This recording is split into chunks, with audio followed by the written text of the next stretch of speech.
Good afternoon or good evening, depending where you might be. My name is Kevin Michael Grace, and this is the KMG show for Friday, April the 22nd, 2022. The first day of spring. Well, it's not actually the first day of spring. Spring arrived a month ago, but here in Victoria, we have had, it's been unseasonably cold and with very stiff winds. But today it is sunny and 56 degrees and very little wind. So there is a spring in my step today. We're going to start off, it's Friday, with Jim Kunstler's column, which is called Daddies in Mommy Land. Welcome to the season of everything losing ground, at least for Western Civ. Sore beset with idiots and scoundrels running things, the West stumbles backwards into neo-medieval darkness and superstition, hurling garlic bombs of objurgation against the supposedly wicked Putin along the way.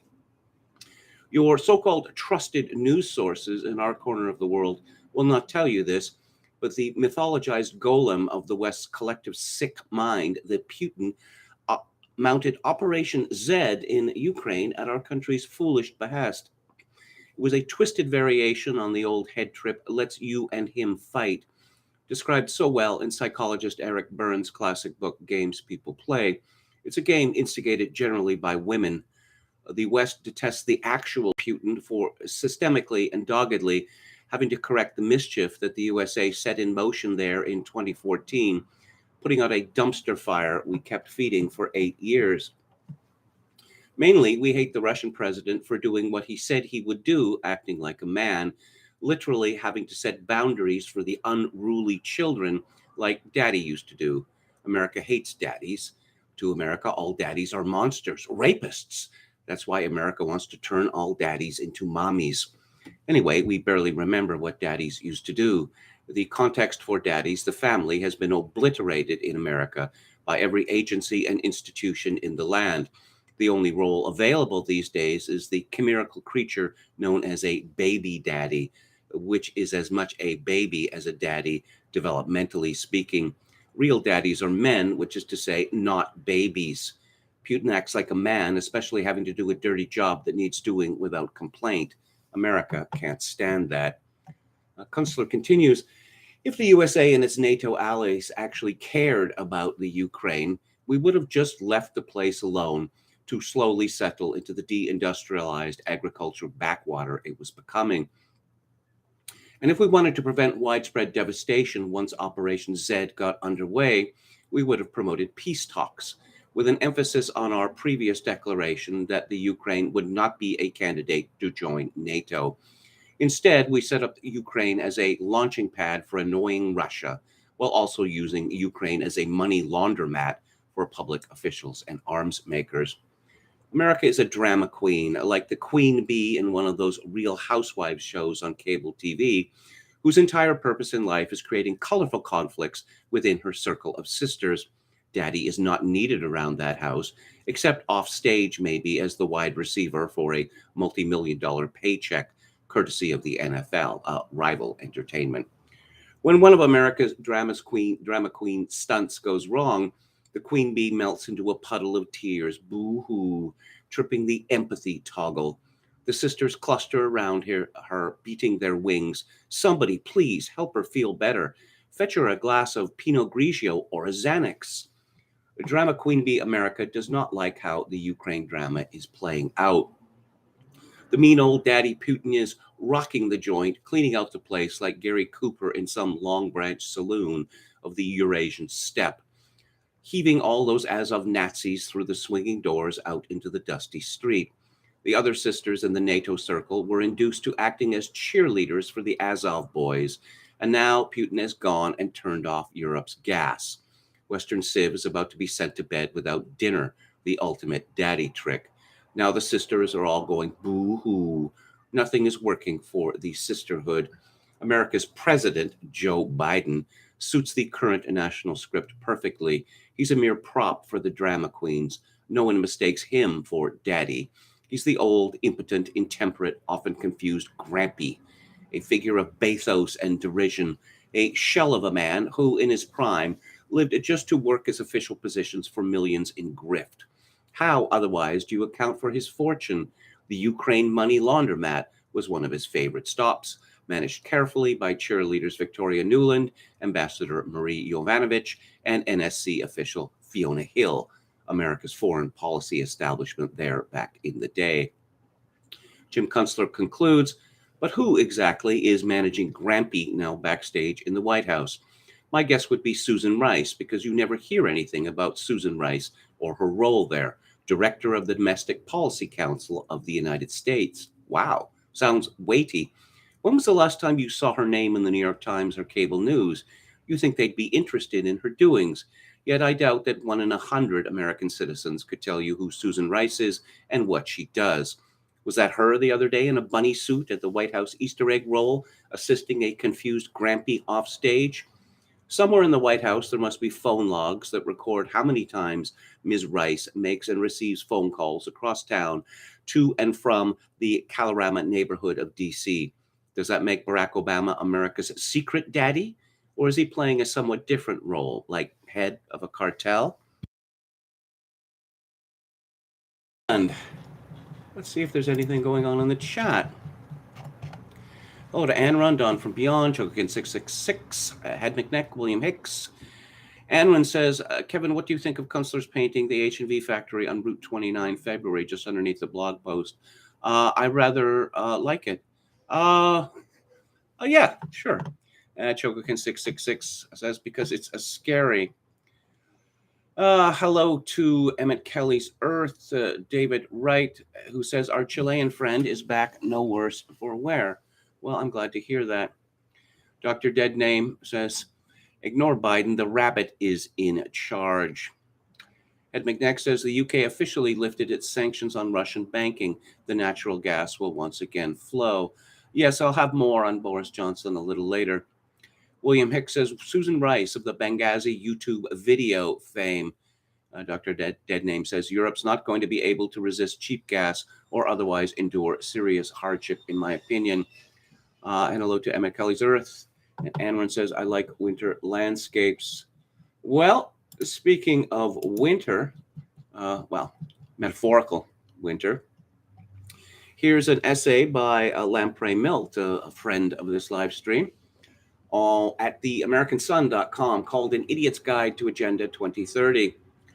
When Hurricane Sandy hit the tri-state region in November 2012, most of us who grew up in such proximity to the ocean knew that at a full moon and high tide, we would experience some serious flooding. Fortunately, there was little to no rain, so we were spared a catastrophe, but the media spun this as a superstorm and repeated the mantra of climate change when it was nothing more than an average hurricane that hit the Northeast. Weeks later, my grandfather got a knock on the door from the EPA to give him a $20,000 fine for contaminating a lagoon with pool water caused by the hurricane. They pulled out satellite images before the storm, during, and after showing so-called contamination. The hundreds, if not thousands, of homes that had experiences like this are never discussed. Nevertheless, this story is real and a small example of the tentacles looking into pummeling the middle class out of existence under the guise of saving Mother Earth. It should be no secret that driving all these changes in the real estate market is the climate change agenda.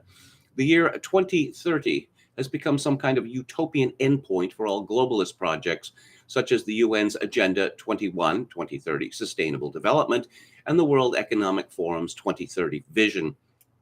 Intersecting with the Great Reset and its endpoint are mass vaccinations, centralize the healthcare system, lockdowns, drive down consumption, the virus plotline, sowing discontent, discouraging interpersonal communications, and women's empowerment, bandwagon effect, lower birth rate.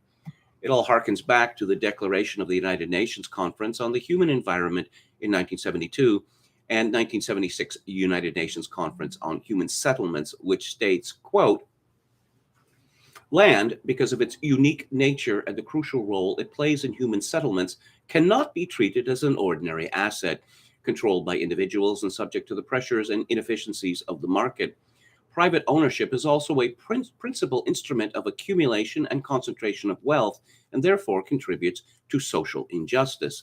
If unchecked, it may become a major obstacle to the planning and implementation of development's schemes. Social justice, urban renewal and development, the provision of decent dwellings and healthy conditions for the people can only be achieved if land is used in the interests of society as a whole, unquote.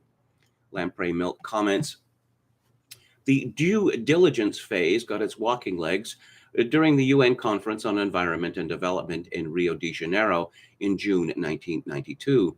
Agenda 21-2030 was broken down into infinite, undetectable components from this big, all-encompassing agenda. To truncate how the UN got into the average American's backyard and not focus on the global tyranny component of sustainable development, here is a simple breakdown.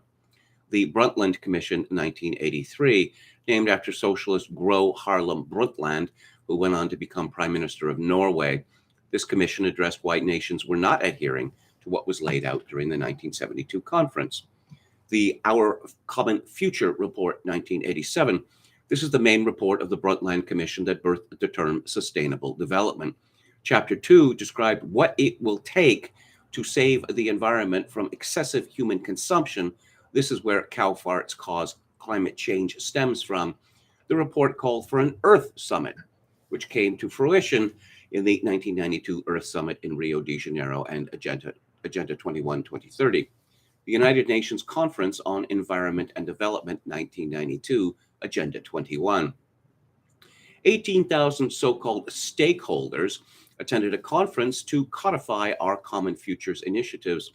The orchestrator of the Earth Summit was Maurice Strong, a Canadian oil mineral tycoon and UN diplomat who led the 1972 UN Conference on Human Environment and was on the board of the Brundtland Commission. He founded American Water Development Incorporated 2 years after leaving the UN with the former governor of Colorado, Richard Lamb, the first head of the EPA, William Ruckelshaus, and real estate developer turned philanthropist Samuel Bellsberg. In a failed business expedition, Strong and his fellow cronies attempted to privatize a natural aquifer and sell the water back to local counties. It was stopped by a slew of government barriers and outcry from taxpayers. Fast forward 18 years later, Strong was the Secretary General of the Earth Summit, promoting his report in 40 chapters. The first page states what Agenda 21 is. Quote, Agenda 21 is a comprehensive plan of action to be taken globally, nationally, and locally by organizations of the United Nations system, governments, and major groups in every area in which human impacts on the environment, unquote. Lamprey Milk comments, it doesn't take a rocket scientist to realize that everything we do impacts the environment. This is a grand ambition to manage people's interaction with the environment. George H.W. Bush attended the summit with Prince Charles and seemed to be open to what was presented. On the first anniversary of the summit, Bill Clinton signed an executive order creating the Sustainable Development Council to begin implanting Agenda 21. The council was disbanded in 1999 due to the lack of accomplishments at the lower level, but was able to get federal agencies to create various environmental regulations. Presidents control regulatory agencies, which bypasses Congress. A month later, he signed onto the Global Biodiversity Agreement, with the Senate Foreign Relations Committee voting in support to ratify it. However, Republican senators vehemently opposed it, and it died in the Senate. The Global Biodiversity Assessment of 1994. This is an 1,100-page inventory of Earth resources, what the world would look like if Agenda 21 was brought to fruition, and what nations have to do to make this nightmare a reality. The book is the holy grail of our dystopian future. The book lays out what is not sustainable, such as ski runs, fish ponds, cow pastures, golf courses, concrete dams, pork, current legal systems for not representing bugs, retail consumption, and private property. This book provided the template for the Wildlands Project's Reserve Corridor system. The Wildlands Project was founded in 1991, which is an NGO promoting the protection of rural lands by driving people out of rural regions.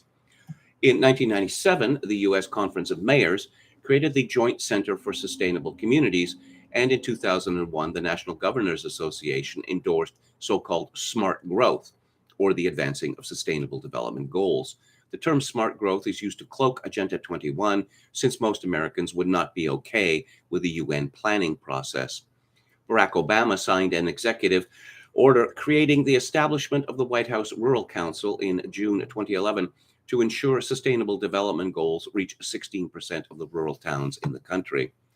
The implementation of Agenda 21-2030 at the local level uses various organs of the neoliberal soft body. The Housing Urban Authority directed money to create the Growing Smart Legislative Guide with the help of the American Planning Association. The guide lays out what rules and regulations bureaucrats must watch out for when rolling out so-called smart growth, and how to circumnavigate local zoning laws and codes. Once a county takes grant money, it is game over. And if the county chooses not to take the money, it falls behind economically, as the grant money is tied to other infrastructure projects or upgrades. Lamprey Milt continues, most, if not all, NGOs are backers of sustainable development. NGOs provide funds for grants, documentation, and direction to implement Agenda 21. Many former heads of NGOs turn up running for political office. When it comes to COVID, it escalated all these ongoing trends, which he has already covered in an earlier article. For your own sanity, you may type in any town or county and put the words walkable, smart growth, social equity, sustainable communities, and regional planning and see what pops up. Please keep in mind that components involving Agenda 2030 sustainable development tend to overlap, which makes it confusing for most. For example, why is it so crucial for a gay bar to be close to a bike sharing station? Those sustainable goals have a meaning that affects us all. No one took the time to look underneath the hood on how these goals were implemented, because most were, and some still are, under the notion that my constitution will protect me. We are now at an inflection point where police will send in battle bots over uncut grass to kill you, and FEMA 2.0, which changes risk ratings previously based on cost on flood maps and home elevation levels. It will now focus on the cost of rebuilding and the distance to coastal flood sources. The cost of materials has gone up. Let us not be unthoughtful of the 30% of Americans who live on the coastline.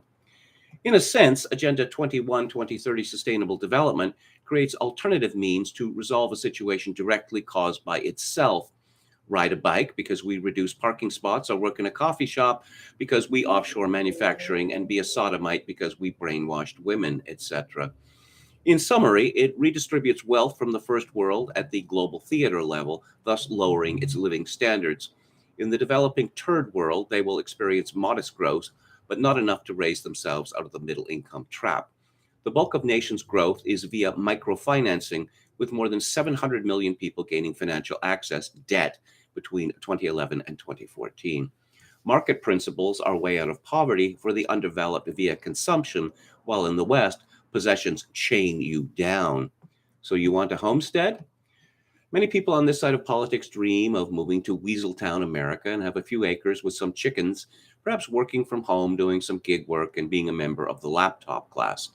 The neo-primitive lifestyle has its positives, like slow changes in surroundings. It provides a stable framework for mental well-being, thus giving you a sense of security. Do you think the powers that be did not think ahead of people's reptilian defense mechanism? The first caveat is finding employment. Within the next few years, you will see massive downsizing in those working via telecommunications.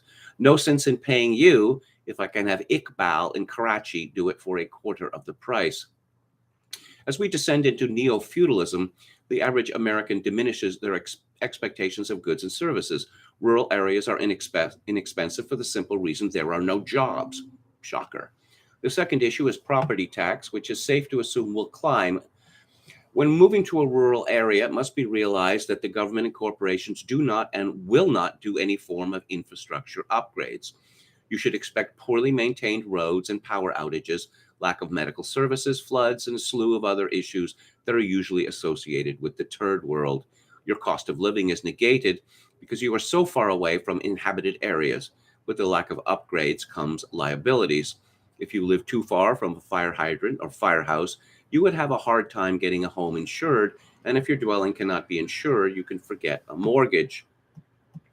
Lamprey Milt continues, then there are the alphabet soup agencies that have the potential of making property owners' life a living hell. The elephant in the room is how transportation will become a service. How can one live in the entire state of Wyoming or the upper part of Michigan if there are no gas-powered vehicles? How will you get anywhere when 90% of it isn't reachable by EV, as there's no power on the other end to support the masses? Where do you intend to get the power to charge their batteries that cost tens of thousands of dollars? Another realization is people are being hoodwinked into embracing the minimalist off-the-grid lifestyle. Sustainable development repackaged for the peppers, Christian cuckbund nationalists, and those who simply want to get away from it all. Buying local, having your own garden, solar panels, and pumping groundwater are no different than what's being laid out by the United Nations. You are LARPing your way into the feudalistic lifestyle. Where to? Lamprey Melt says, I can only give some advice, like forming housing or agricultural cooperatives if you don't get sued, and the bigger the better, as it will take a good chunk of funds to combat the ever-encroaching bureaucratic state. The state will start making demands like running water or a toilet in barns and chicken coops. There is no opting out of the new normal. If you flee, you are only buying yourself time, as each state is XXX amount of years behind whatever state is leading the charge on Agenda 2030 sustainable development.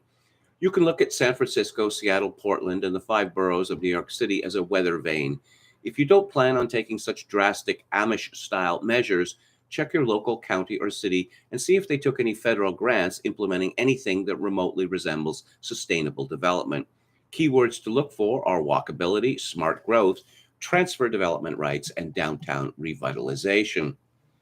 Lamprey Milk concludes, you should reach out to local developers, property managers, and general contractors to get a general sense of the atmosphere, not real estate brokers. If a locality dictates things like the look of a property or new housing developments requiring sidewalks, that's a good indicator that you're in a bad location. No matter what, don't lose sight of the big picture, as the long-term goal is by 2030, you will own nothing and be happy. There is no place to run and no places to hide, as the concept of flight is no longer applicable in the second half of the 21st century. You will have to fight it out, as reform is a pipe dream at this juncture. If you do not fight, I hope you enjoy your Meta Pornhub, Rick and Morty, Wild Wing entertainment in a rented 300 square foot cubicle, fully boosted, and of course, with a dog. Did anyone vote for any of this in the United States? Not that I recall. Did anyone in the United States vote for their country to be overrun by foreigners? No, nobody voted for that, and they wouldn't vote for it until the number of foreigners exceeds the number of actual Americans, at which point there's nothing that can be done. And that is clearly the agenda in my country of Canada, where both the Liberal and the Conservative parties are cheering on the Great Replacement, because the immigrants, who are better than us, of course, will vote for their party. Presumably the NDP is in favor of this, well, and only the People's Party of Canada, which holds no seats in the House of Commons, is against the Great Replacement. Let's go back to the chat. Hello to British American. And let's see, British American says 2030 rather is the year by which the scum will be lucky if they haven't assumed room temperature. Let the retribution be brutal and let it rain. Okay. And let's talk about Barack Obama, who was back in the news. A Twitter account called Boomy Leaks had this to say 2 days ago. I'm concerned that Jonathan Haidt's recent huge media blitz in support of his Atlantic article about how social media is bad for democracy was done in coordination with whatever initiative Obama is part of here. There, I said it. Concern grows. Jonathan Haidt had retweeted Katy Perry. In my formerly uneducated, mere pop star opinion, getting the internet to become accountable is the most important issue of our time. But don't believe me, read, listen to the data. And she links to Jonathan Haidt. BoomyLeaks then tweeted, concern validated. Hillary Clinton says on Twitter, for too long, tech platforms have amplified disinformation and extremism with no accountability. The EU is poised to do something about it. I urge our transatlantic allies to push the Digital Services Act across the finish line and bolster global democracy before it's too late. Well, what global democracy means is that people like Hillary Clinton are in charge, and they can decide that by 2030 we're all going to own nothing and be happy, because democracy means that people like Hillary Clinton run everything. They don't need to consult with the voters. Look, the reason for the hysteria on the left, the Russiagate farce, the Ukraine Gate farce, all the rest of it, is that Donald Trump was not supposed to beat the most highly experienced candidate in history. And of course, steps were taken to make sure that this never happened again. Jonathan Haidt's long essay in The Atlantic it's strange, and he gives the impression that he knows nothing of social trends, say before 1995. Now, of course, if you read Christopher Lasch, you know that the experts have been scheming to take over every aspect of American life, since roughly 1900. And there have been a host of changes in society to make people antisocial. I mean, scale is one of them. And let's see, the wasteland theory of TV. What was it? Newton Minow, FEC commissioner.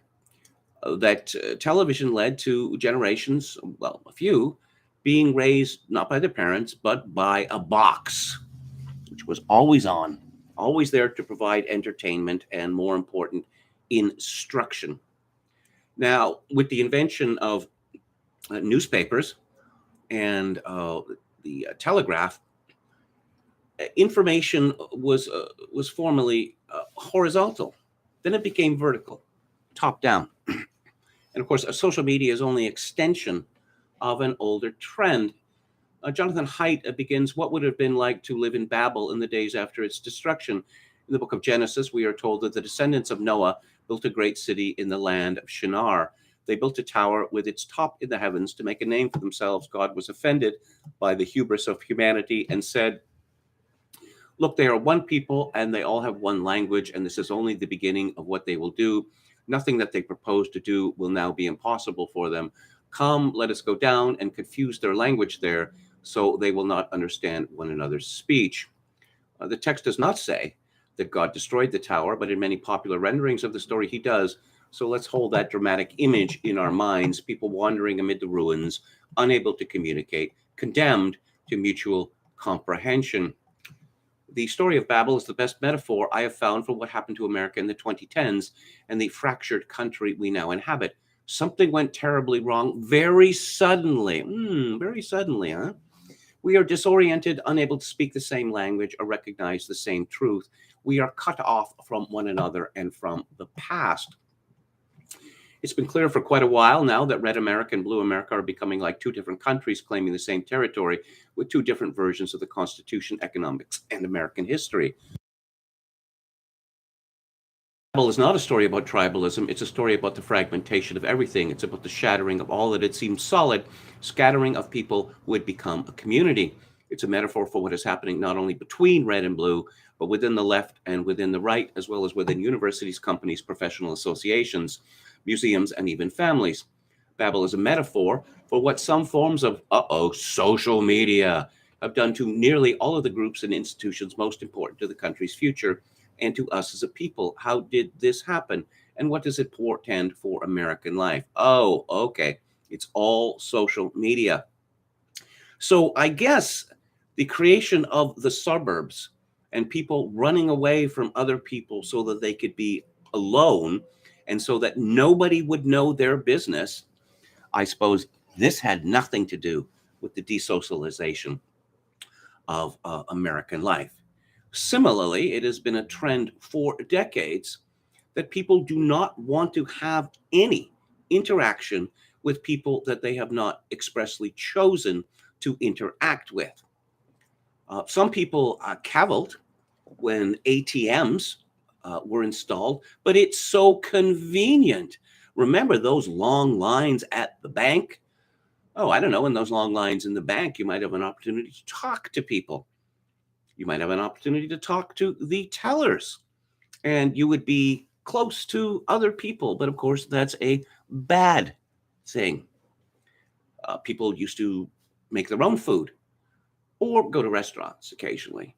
But now you can order in food and you can ignore the face of the fellow who's bringing your pizza or whatever because, you're not of that class.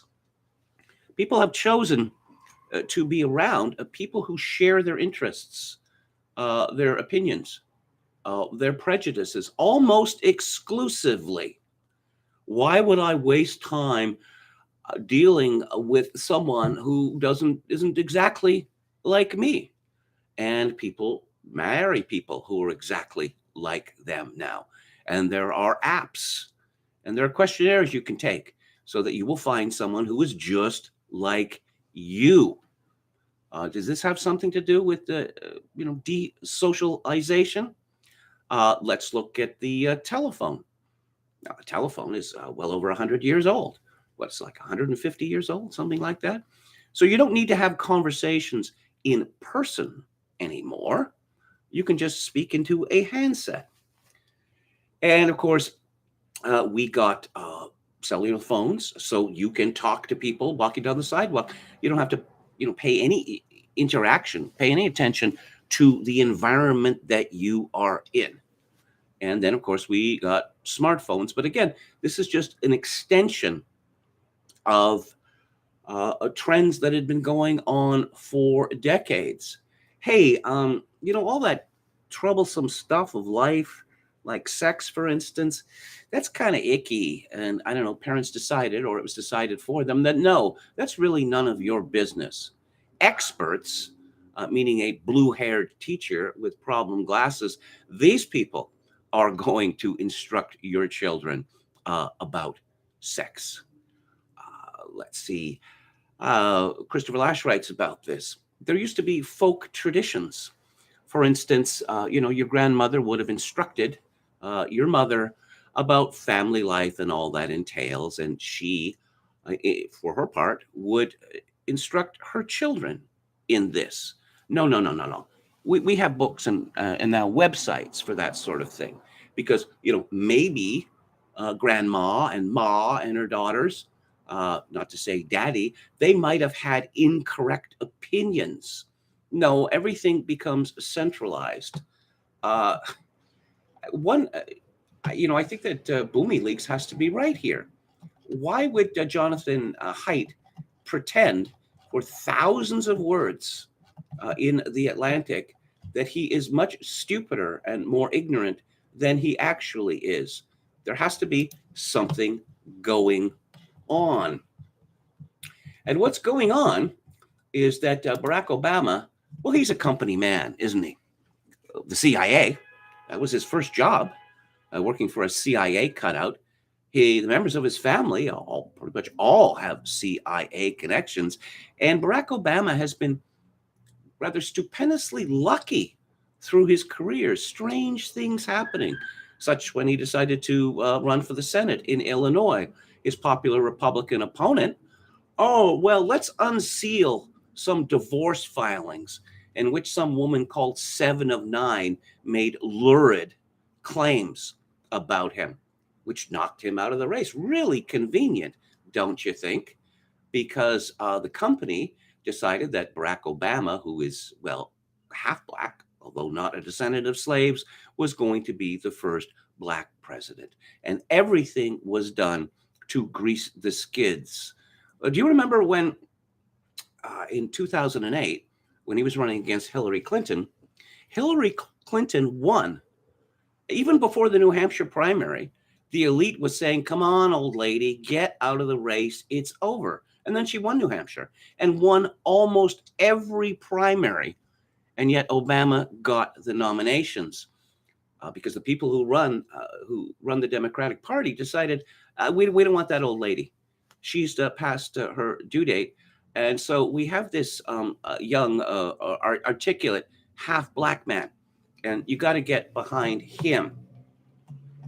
So I couldn't find a text of Obama's address at Stanford yesterday, but at the official Stanford publication, Stanford News, there's a very long summary in it. So during a speech at Stanford Thursday, former US President Barack Obama presented his audience with a stark choice.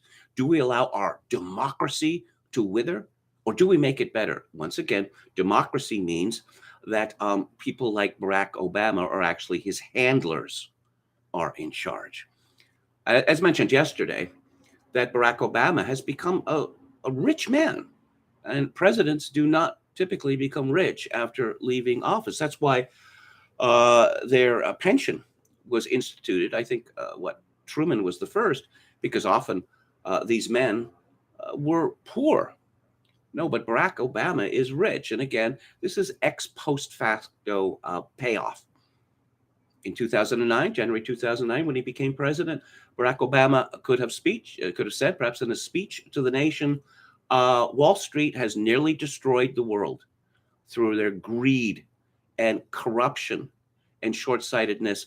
I am not going to allow this to happen again. The people guilty are going to be punished. That Wall Street is going to change. We're going to make a change. We're going to pass legislation. Neither the Democratic nor the Republican Party would have dared to stand against this. And the people of the United States would have cheered him to the rafters. Instead, Barack Obama said, yeah, let's have the experts sort this out. You mean the same people that nearly destroyed the world economy? Yeah, the experts. Let's give the experts even more power. And the experts say, well, all the companies like Goldman Sachs, which boasted of selling garbage to its best customers, they need to be made whole. Because you can't have mega rich people being poorer. That would be wrong. That would be un-American. And I'm going to instruct, the chairman of the Fed, the Ben Bernanke, to start helicoptering money so that the 1% can get richer and richer. But back to his speech yesterday. Over the course of an hour-long address, Obama outlined the threat that disinformation online, including deepfake technology powered by AI, poses to democracy, as well as ways he thought the problems might be addressed in the United States and abroad. Quote, "This is an opportunity. It's a chance that we should welcome for governments to take on a big, important problem and prove that democracy and innovation can coexist." Obama told a packed audience of more than 600 people, as well as more than 250,000 viewers tuning in online, that everyone is part of the solution to make democracy stronger in the digital age, and that all of us, from technology companies and their employees to students and ordinary citizens, must work together to adapt old institutions and values to a new era of information.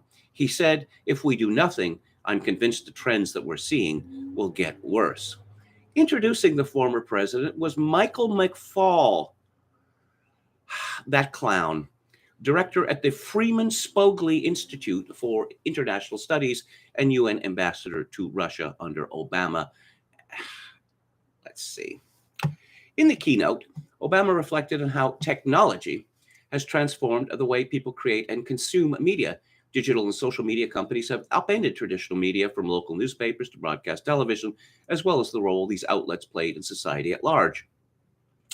During the 1960s and 70s, the American public tuned in to one of the three major networks, and while media from those earlier eras had their own set of problems, such as excluding women and people of color, they did provide people with a shared culture, Obama said. Moreover, these media institutions, which established journalistic best practices for accuracy and accountability, also provided people with similar information. When it came to the news, at least citizens across the political spectrum tended to operate using a shared set of facts, what they saw or what they heard from Walter Cronkite or David Brinkley. Oh, yes, in the Tet Offensive during 1968, a talking head, a meat puppet, says on CBS News that Vietnam is unwinnable.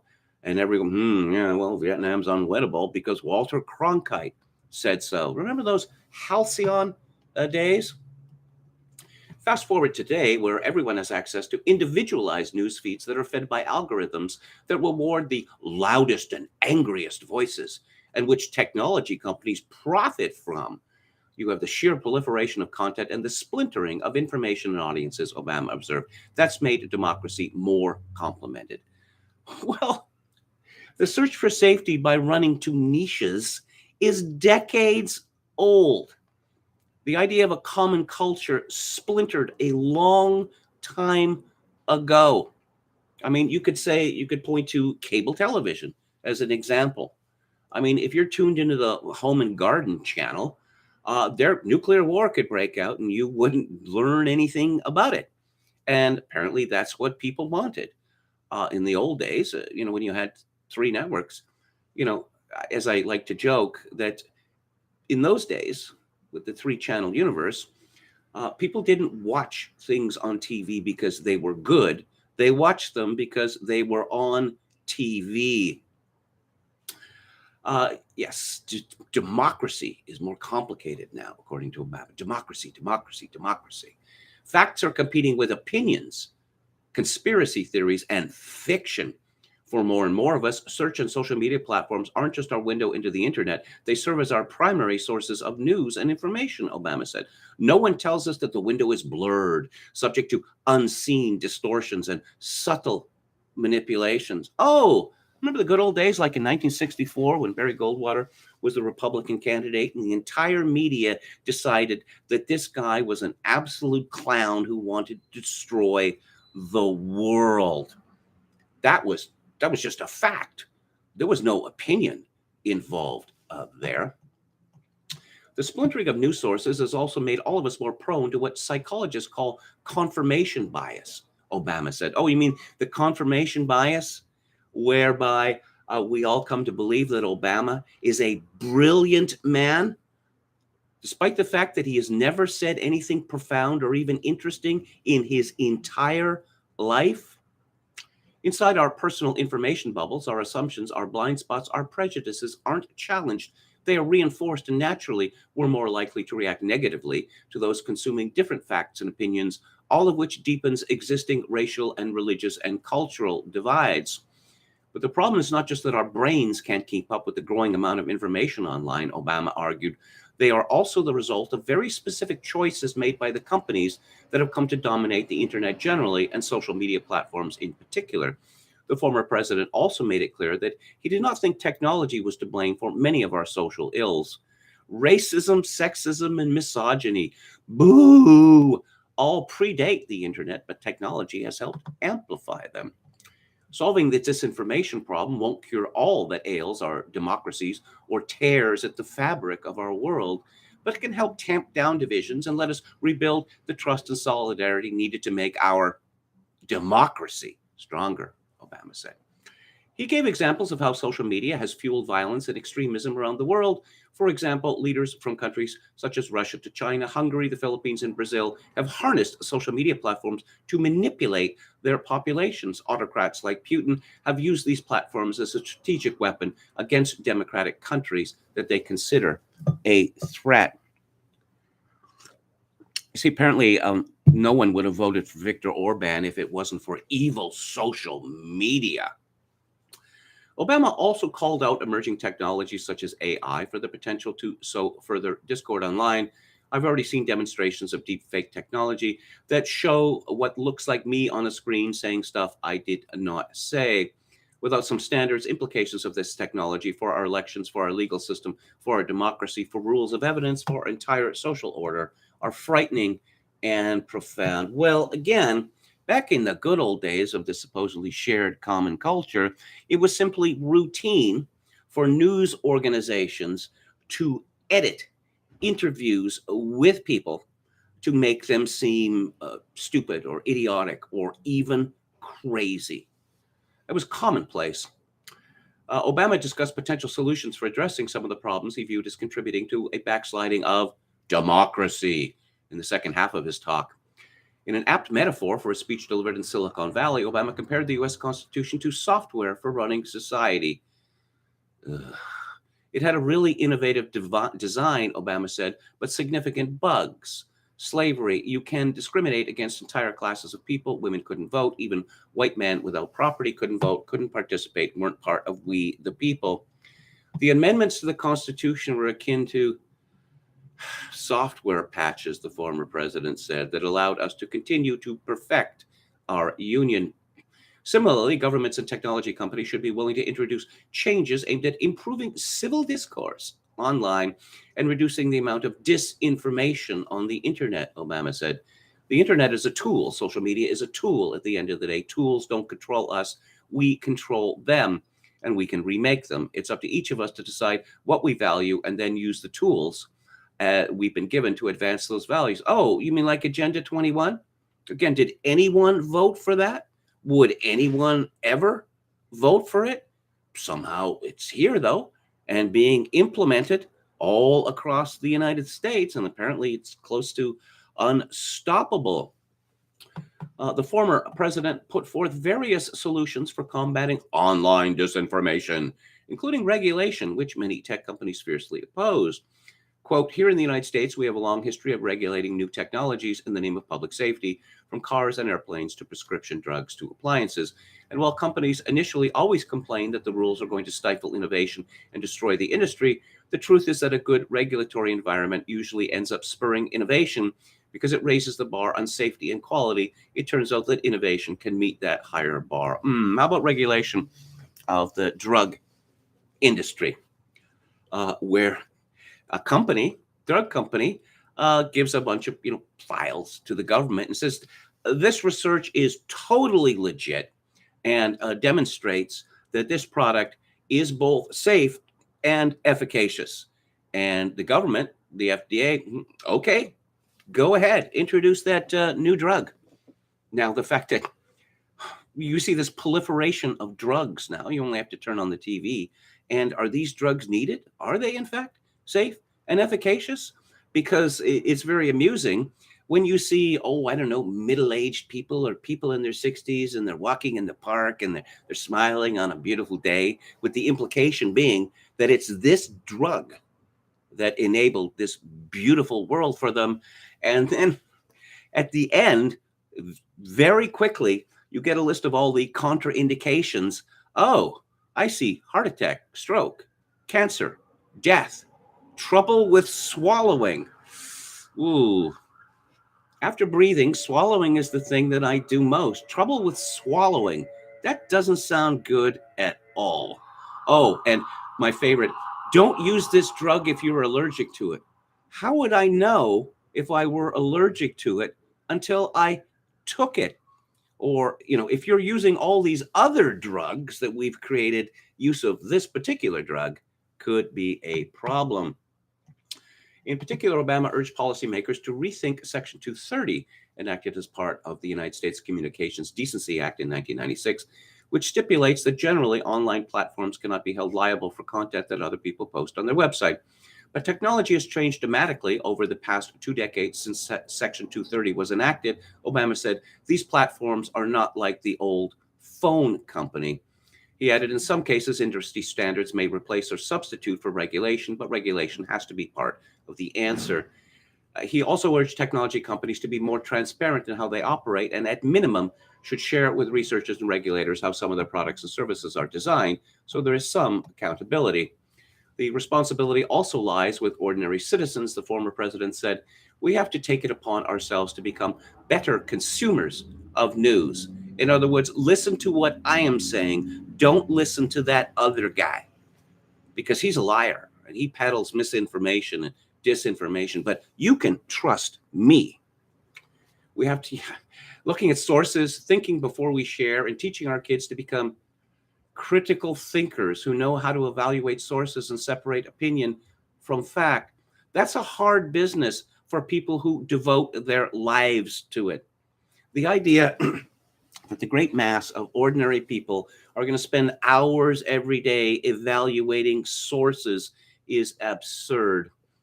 Obama warned that if the U.S. does not act on these issues, it risks being eclipsed in this arena by other countries. Oh, dear. As the world's leading democracy, we have to set a better example. We should be able to lead on these discussions internationally, not be in the rear. Right now, Europe is forging ahead with some of the most sweeping legislation in years to regulate the abuses that are seen in big tech companies. Their approach may not be exactly right for the United States, but it points to the need for us to coordinate with other democracies. We need to find our voice in this global conversation. Whenever you hear someone like Barack Obama talk about a conversation, what that means is I am going to lecture you and you are going to change your opinions or actions thereby. That's what they mean by a conversation. Now, this report from Stanford News is strangely anodyne because Obama had some much more interesting things to say. Charlie Spearing at Breitbart writes, he described himself as pretty close to a First Amendment absolutist, but immediately clarified it did not apply to social media companies.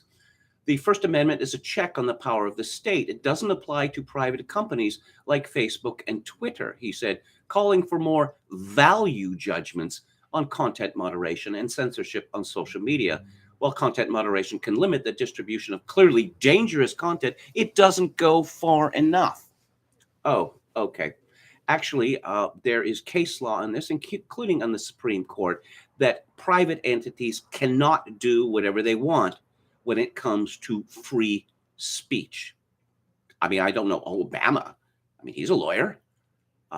He ran the law review at his Ivy League university. Perhaps he knows about this. Perhaps he doesn't.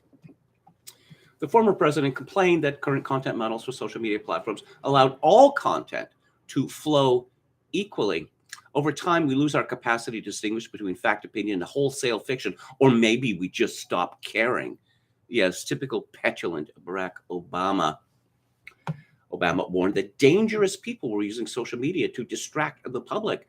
People like Putin and Steve Bannon, for that matter, understand it's not necessary for people to believe disinformation in order to weaken democratic institutions. You just have to flood the public square with enough raw sewage. Oh, I see. Comparing Steve Bannon to Vladimir Putin and opinions that differ from mine are raw sewage. Those are sort of the words that are used by a uniter, someone who wants to bring us together. He complained there was no way to distinguish online between a peer-reviewed article by Dr. Anthony Fauci and a miracle cure pitched by a huckster. Dr. Fauci, how is he looking these days, by the way? How did that COVID-19 hysteria, the shutdown of the economy, how did that work out? Not too well. People are dying because of misinformation, he said. The former president laid out a set of principles on how content should be moderated, either by tech companies themselves or by a government entity. Quote, whether it strengthens or weakens the prospect for a healthy, inclusive democracy, whether it encourages robust debate and respect for our differences, whether it reinforces rule of law and self-governance, whether it helps us make collective decisions based on the best available information, whether it recognizes the rights and freedoms and dignity of all our citizens. I guess that means what? No more fat jokes? The First Amendment of the Constitution is pretty simple, that free speech is protected. And people like Obama, oh, I'm pretty much close to a First Amendment absolutist. No, you are not. What Obama is saying, that people like me will decide what people are allowed to say, what in fact constitutes free speech. Obama expressed sadness that the internet and socialism had a grimness to it since he left office and called for a change. We have a choice right now. Do we allow our democracy to wither or do we make it a better? Oh, yes, there was so much promise in the early days of the internet and social media. There was a certain joy of finding new ways to connect and organize. I know, I was there. Wow. Yeah, when was that? It's like a quarter century ago. Ancient times. Let's go to the chat. Uh, Tarot Destroyer says a doctor approved at the time of its recall, Vioxx had been taken by 4 million Americans. The arthritis drug may have caused 140,000 heart attacks, resulting in 60,000 deaths. Again, from Tarot Destroyer in November 2007, Merck announced that it would pay $4.85 billion to resolve claims that its anti-inflammatory medication Vioxx caused heart attacks, including sudden cardiac death and strokes. Brian Frakes says, I think he wants to be prez again. One keeps hearing this. Of course, president can only be elected to 2 terms. But what if he became president without being elected? What if he became vice president, then something planned happened to the president? I'm not saying that this is being planned or that it's even possible. But I guess, the company has called on Barack Obama to, suit up. And he obeyed. Not being able to swallow was the last straw that led my dad to EOL hell, says the salamander, a penitent. I want freedom fries, says Ruslan Akhmatov. Popcasso88 says, remember Cheers in its first season, 82 to 83. It was the lowest rated show on primetime TV, 75th out of 75. It averaged 10.6 million viewers per week. That's more than any show gets now. Yeah, Cheers. I don't, when Seinfeld came along, it rather destroyed that model. If you look at Cheers, everyone on that show is unlikable or an idiot. And we're also, we just love them. Well, why do we love them? What is it that they do? What is it that they are that we would love them? Again, I've talked about Mary Tyler Moore in this regard. That let's show us a bunch of, obnoxious, unpleasant, passive-aggressive people. Oh, but that's like our family. I wish my family was like this. Really? Do you? Okay. Obama and Ketanji are arguably affirmative action beneficiaries, says Ruslan Akhmatov. Okay, who else do we have here? All right. The epistemic conceit these people possess, notes Chogokin at 666. Ruslan says Obama is a platitude, a puppet. Okay, let's go back to it here. And just let me scroll down. Yeah, this is obviously, been planned, right? I mean, the rollout seems to be very coordinated. Let's talk about, corruption, American corruption here, and the same sort of corruption that exists in Canada, but to a much smaller scale. Let's talk about the Tennessee Titans. And here's a story from Breitbart. Tennessee approves $500 million in funding for new Titans Stadium. This is from Dylan Gwynn. The practice of billionaire NFL owners convincing state politicians to give them hundreds of millions of dollars in taxpayer money to subsidize their stadium is alive and well. The latest example can be found in Tennessee, where the state legislature, House and Senate, passed a budget that includes $500 million for new Titans Stadium in Nashville. The measure passed the House by a vote of 71 to 19 and the Senate by a vote of 18 to 13. As Pro Football Talk reports, the balance of the funding for the stadium, which could cost as much as $2 billion, will come from the city, the Titans, and the NFL. The private contribution will be $700 million. Still, that would be a record amount of public funding by far, with up to $1.5 billion in taxpayer money eventually being diverted to the project. The massive taxpayer-funded project comes as record gas prices and inflation grip the country. In Tennessee, small business owners have reported that inflation ranks as their top concern, with 67% of small business owners nationwide saying they've had to increase prices on consumers to keep up with costs.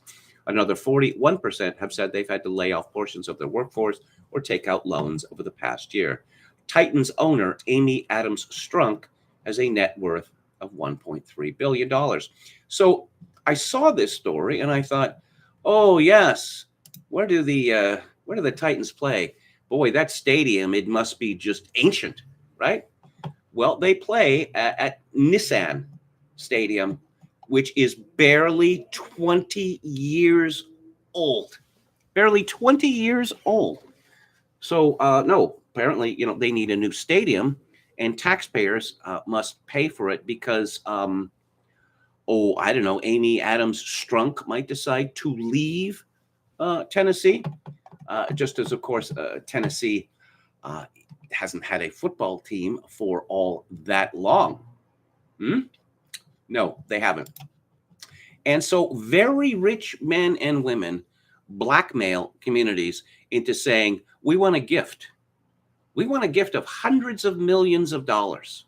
Oh, you can float a bond measure or something like that, or you can just, borrow the money because if you don't please me, I might decide to pick up my football or baseball team or basketball team and leave town.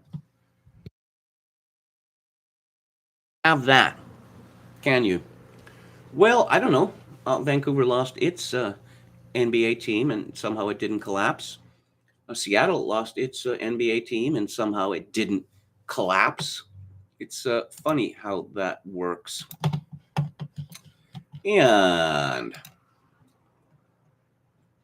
yes, they're shills for big business, shills for billionaires. That's what politicians are now. This is from The Hill. Colorado Governor Jared Polis, a Democrat, on Tuesday offered both Disney and Twitter a new home in his state after the companies came under fire from Florida Governor Ron DeSantis, Republican, this week. In a Tuesday afternoon tweet, Polis said, Florida's authoritarian socialist attacks on the private sector are driving businesses away. Well, what the state of Florida did was to make Disney World practically its own kingdom within Florida, for tax and regulatory purposes. Doesn't that sound kind of, isn't that interfering with the market? In Colorado, we don't meddle in the affairs of companies like Disney or Twitter. Hey, Disney, we're ready for Mountain Disneyland, and Twitter, we're ready for Twitter HQ, whoever your owners are, Polis tweeted. Shills. Shameless shills. Oh, and government spending, government creating money or borrowing enormous sums of money, unprecedented in peacetime. Is that going to cause inflation? Well, let's hear from the experts. This is from Richard Raycraft at CBC. Political rhetoric on inflation is out of touch with reality, experts say. Prices are rising, but economists say politicians sometimes mislead the public on the causes. It's as if everything that happened in the late 70s and the 80s has been forgotten. Oh, that's ancient history. Yes, apparently increasing the money supply dramatically. Didn't we learn that that was the cause of runaway inflation? But now, of course, we are much smarter than those people. And we're going to hear from the experts. John Paul Lamb, an economics professor at the University of Waterloo and a former assistant chief economist at the Bank of Canada, said government spending is one of many factors pushing prices up, but it's a relatively modest one. Trevor Toome, professor at economics at the University of Calgary and a research fellow at the University School of Public Policy, says Pierre Poilievre is correct in the sense that government spending and taxation can be a factor in inflation. Fiscal policy can indeed matter for price levels if central banks don't respond to that spending, but the federal government's decisions on spending and taxation don't have much of a relationship to the other more important forces pushing prices up. So there you go, folks. So either inflation is the Putin tax or it's not really a big deal. That's what the experts are telling us. And, well, speaking of collective mental impairment, this is from Rasmussen Reports yesterday. Fears of Russian interference in U.S. politics remain widespread, and Democratic voters overwhelmingly agree with Hillary Clinton that Russia is to blame for her defeat in 2016. The latest Rasmussen Reports National Telephone and Online Survey finds that 47% of likely U.S. voters believe it is likely that Russian interference changed the outcome of the 2016 presidential election, including 26% who say it's very likely. 46% don't think it's likely Russian interference changed the 26th election, including 32% who say it is not at all likely. Speaking of President Obama, we haven't really got to the bottom of how Donald Trump and his campaign ended up being spied on, which was based on claims that the FBI knew to be false, concocted. So perhaps that's one of the reasons that Barack Obama is so keen to shut down free speech on the internet and elsewhere, because, I don't know, maybe he's afraid of going to prison.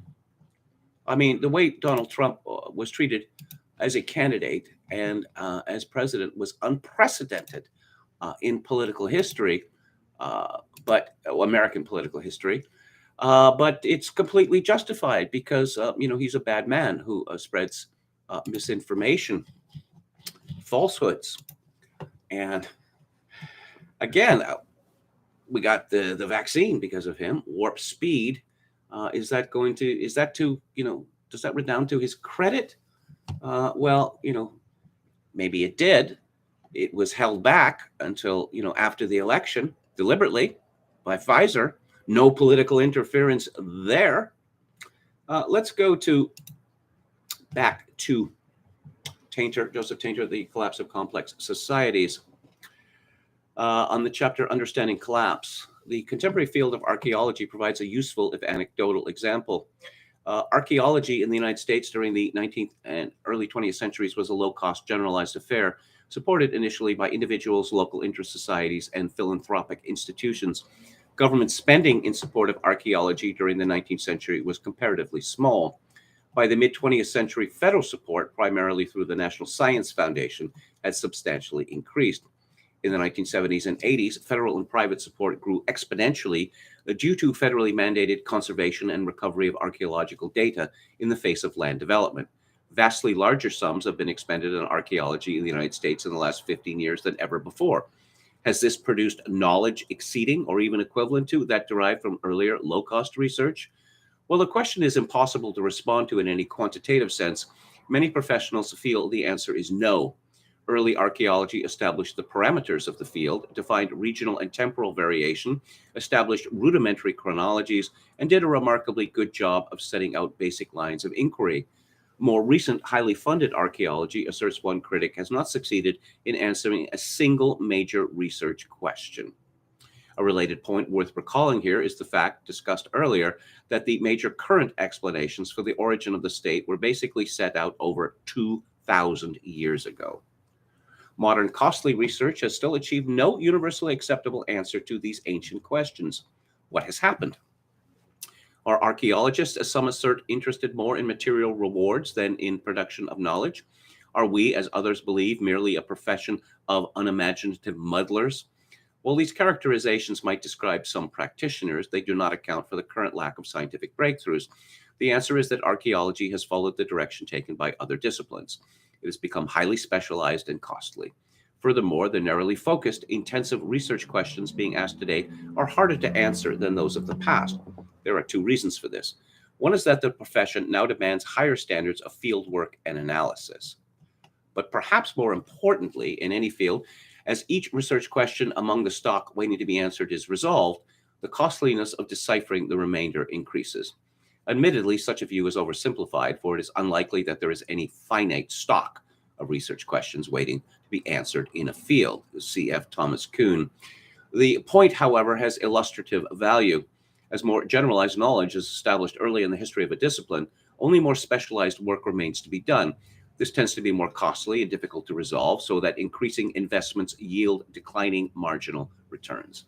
Hence, contemporary archaeology appears to be unproductive, not because its practitioners are so, but because they are forced to grapple with increasingly complex questions. Where archaeology once asked primarily factual questions, what, where, and when, they were inexpensive to answer. The focus today is more often on the difficult topic of explaining cultural processes. This is probably a good part of the reason for the declining productivity of research and development. Modern science is becoming less productive overall. There are always countervailing trends in some fields because it has become increasingly specialized and expensive and has depleted much of the stock of less costly questions. The principles of gravity and of natural selection are no longer waiting to be discovered. They've been replaced by research foci, by more complex matters such as space exploration and genetic engineering. As McCain and Siegel have observed, it is not likely that science can still be advanced by flying a kite in a thunderstorm or peering through a homemade microscope. The great physicist Max Planck, in a statement that Rescher calls Planck's principle of increasing effort, noted that with every advance in science, the difficulty of the task is increased. As easier questions are resolved, science moves inevitably to more complex research areas and to larger, costlier organizations. It is at least in part for this reason that U.S. defense expenditures, with their great emphasis on complex technologies and research and development, grew from 0.7% of GNP in 1913 to 10% in 1970. As science progresses within any of the specialized branches, writes Rescher, there is a marked increase in the overall resource cost to realizing scientific findings of a given level of intrinsic significance. Thus, from 1966 to 1971, constant dollar expenditures in the average National Institutes of Health project rose 13%, with no comparable increase in the apparent merit of the research. Exponential growth in the size and costliness of science is necessary simply to maintain a constant rate of progress. So, as Price noted in 1963, science is growing faster than either the population or the economy, and of all scientists who have ever lived, 80 to 90% were still alive at the time of his writing. The declining productivity of the U.S. healthcare system becomes intelligible in this light. Rescher points out, quote, one of the findings at a given state-of-the-art level of investigative technology have been realized, once all of the findings, one must move to a more expensive level. In natural science, we are involved in a technological arms race. With every victory over nature, so-called, the difficulty of achieving the breakthroughs which lie ahead is increased. The declining productivity of medicine is due to the fact that the inexpensive diseases and ailments were conquered first. The basic research that led to penicillin cost no more than $20,000, so that those remaining are more difficult and costly to resolve. Moreover, as each increasingly expensive disease is conquered, the increment to average life expectancy becomes ever smaller. And in fighting a new malady, such as acquired immune deficiency syndrome, large sums are spent simply trying to prevent a drop in life expectancy. Well, as Tom Bethel pointed out decades ago, AIDS seems to be less of a disease than a government program. And, oh yes, let's talk about the sissification of society. This is from Marie Wolfe at the Canadian Press. NDP leader Jagmeet Singh has revealed that his party calls the pact he made with Justin Trudeau the Anhad Accord after his baby daughter. Aww, isn't that sweet? In his most personal public remarks yet about his motivation behind the deal with the Liberals, Singh said the pact was about helping to create the world I want to leave for her. Oh. Singh said his perspective changed after becoming a father for the first time in January, and he often imagined what the world would be like for his daughter when she reaches 12. He said he and those around him have styled the deal after his daughter, whose Sikh name Anhad means limitless. Yes, I suppose this is a token of this man's connection to the country that his parents immigrated to. That, of course, the first name is going to be in Punjabi. Shows a real solidarity, wouldn't you say? Each time she says her name or hears her name, I want her to be reminded that she is limitless. Oh. Singh told an audience at the Canadian Club in Toronto that all parents should be able to hope there are no upper limits on what their children can achieve. There are upper limits on what anyone can achieve. This is nature. Oh, yes. Every child is going to be tall and handsome and a rock star in whatever field they choose. That is simply not possible. It's not just a falsehood. It is a wildly destructive falsehood, as well as being limitlessly expensive. Singh told an audience at the Canadian Club in Toronto, the ANHAT Accord, the Limitless Accord, was so all children can live their lives in a limitless way, he said, and not be held back by issues such as the cost of going to the dentist. Talks between Singh and Justin Trudeau, his office said last month, after the Prime Minister called Singh to personally congratulate him on the birth of his daughter in January. The conversation was so cordial that they both agreed to pursue negotiations. The Confidence and Supply Pact ties the NDP into supporting the Liberal minority government until 2025 and voting for their budget and on confidence votes. In return, the Liberals are backing a string of NDP priorities, including funding for affordable dental care and medication. Well, what's going to happen when the government starts flooding money into dental care is that the cost of dental care is going to skyrocket. But they're not going to talk about that. Oh, going back to, yes, I like this comment from Real Mac Report. Obama goes on psychotic rant, claims people are dying because of misinformation. Oh, Hillary Clinton. Oh, yes. Computer scientists have apparently uncovered a covert server linking the Trump organization to a Russian-based bank. Fake news. Of course, Hillary Clinton had a covert server. Oh, her emails is the response. Who cares? Why would the Secretary of State have a COVID server? Why wasn't she using official channels of communication? Could it be that she was grifting and didn't want people to know about it? Oh, she personally deleted, 30,000 emails? No, this is impossible. That is a job that would take days or weeks, and many mistakes would be made thereby. Have you ever gone through your email and attempted to weed it out? It's, I won't say it's the worst job in the world, but after about 30 minutes, your head is spinning. It's like, I just want to stop. I don't want to do this anymore. But Hillary Clinton did it, apparently. And speaking of sissification, this piece in Unheard by Kate Clancy. Kate Clancy was subject to being canceled because she wrote a book called Some Kids I Taught and What They Taught Me. And things were said in the book. They seemed, who cares?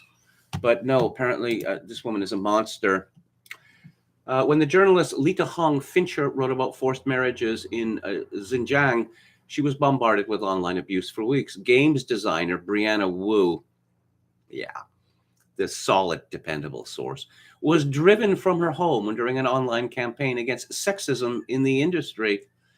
The account of playwright and activist Van Batum was hacked, and fake sexualized images of her were distributed to hundreds of thousands of people. Nina Jankowicz's trenchant short book, How to Be a Woman Online, is packed with similar examples of misogyny blooming on the internet, drawn not just from her personal experience, but from her academic research.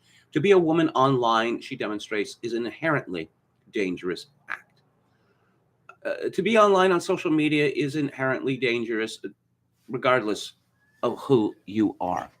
Oh, men are never criticized for being men. They're never accused of being wildly promiscuous, or of being an incel, or having a small penis, or being ugly or old, etc., mocked for their hair like Donald Trump. CNN once devoted a whole segment to the subject of the shape of Donald Trump's penis. Yeah. Yes, I could cite many other examples of politicians mocked, male politicians mocked simply because of how they look. Joe Clark, who was briefly Prime Minister of Canada, is one example. Preston Manning, who led the Reform Party, is another example. Preston Manning actually had laser eye surgery because people were making fun of his glasses. Also brought in a stylist to change his hairstyle. Started buying expensive suits, all because of relentless mockery of his appearance. And now I am going to talk about, I was rather envious that I was not included in this. This is from Delicious Tacos, one of whose novels, finally some good news, I reviewed, a couple of years ago. Official statement on being identified as hate speech by the German government. A journalist writes, I am writing a story about how the German government, potentially prodded by U.S. intel agencies, funded an Antifa hacker to dox libs of TikTok account while having Taylor Lorenz take all the heat. I'm reaching out to everyone on the Travis Brown hate speech list, which was funded by the German government, to see if they want to provide a short quote for my article. How do you feel about being included on this list? Well, I was not on the list, and I felt some envy, I must confess. It looks like Travis Brown scraped some guy's follows and just posted the list. I don't see where we've been identified as hate speech or what the German government has to do with it. Needless to say, nonetheless, I say expletive deleted Germany. And then a very nasty claim about Germans are made. Taylor Lorenz is a performer. She's the same as Laura Loomer, Candace Owens, etc., etc. People like a weepy woman. They like to give them money. Taylor Lorenz is the manifestation of e-celebs becoming old guard, old institutions adopting online culture. If something's in the New York Times, that means experts think it can be used to sell handbags and SAT tutoring, which means creatively it's dead. Young people would create new ways of sniping at and destroying each other. I don't hate anyone, Delicious Taco says, and don't espouse hateful views. But if someone comes at me looking for stupid stuff, they'll find it. And what will happen? I'll get fired? Okay. Doxing matters for money. I'm not money driven. Career, I don't want a job at the New York Times. Reputation, no one who knows me in life would be surprised I'm an asshole. I don't agree with Travis Brown, but I respect his hustle. He probably got a $45,000 government contract for 45 minutes of work. He was tasked to make a list of Nazi follows.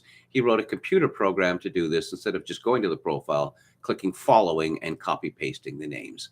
It's not exactly Bletchley Park, but boomers who give out tax money don't know this. They get an impressive looking hate network chart generated by magical code. Travis Brown just tapped into the money generator of our time, tech support for old people.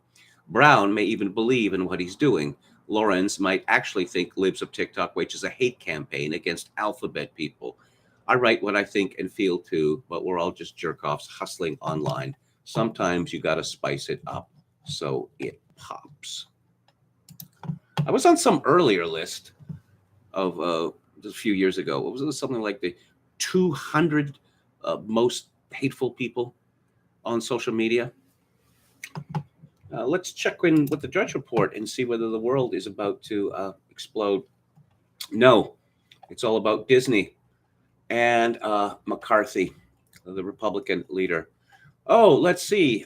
Cawthorn in drag. Photos reveal representative wearing women's lingerie.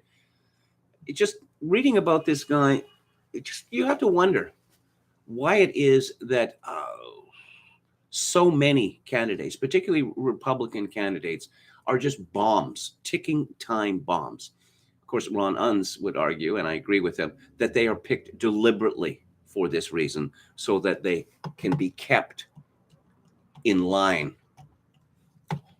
And let's go to antiwar.com. Check out the headlines there. Russian general, we may seize Ukraine's coast. Putin says Mariupol liberated, calls off assault on steel plant. Germany announces plan to get heavy weapons into Ukraine. Turkey says some in NATO want longer Ukraine war to hurt Russia. You think so? Really? That's been the goal from the beginning. Let's you and him fight. There's a remarkable piece in Deutsche Welle, which of course is government communications in Germany. Why is the Donbass so important for Russia? The Russian army has regrouped and is concentrating its attacks on eastern Ukraine. So why exactly is Russian President Vladimir Putin interested in Luhansk and Donetsk? I suppose, you could read a book about the history of the Ukraine or the history of Russia, that Ukraine has been a part of Russia for hundreds and hundreds of years, that you can trace the beginning of Russia to Kievan Rus, but none of that is in this Deutsche Welle explainer. None of it.